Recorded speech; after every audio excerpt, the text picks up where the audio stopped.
সারা পাবনায় চোরছে বলে, চাচাই বলে, বাবাই বলে, মায়ের বলে। পাবনাবাসী তোমরা জাগো, উন্নয়নের কথা তোমরা ভাবো।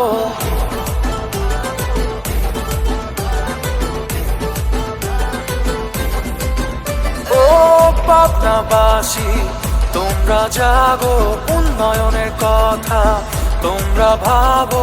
যোগ্য লোক কামিল ভাই জানে তো সবাই, পাবনার উন্নয়নে তাহাকে চাই। যে থাকবে সাথে, থাকবে পাশে, জনগণের সর্বক্ষণ। 29শে মে সদর উপজেলা ভোটে জেতাবো চেয়ারম্যান পদে কামিল হোসেনকে। 29শে মে সদর উপজেলা ভোটে ভোট দেব কামিল ভাইয়ের কাপ পিরিচে।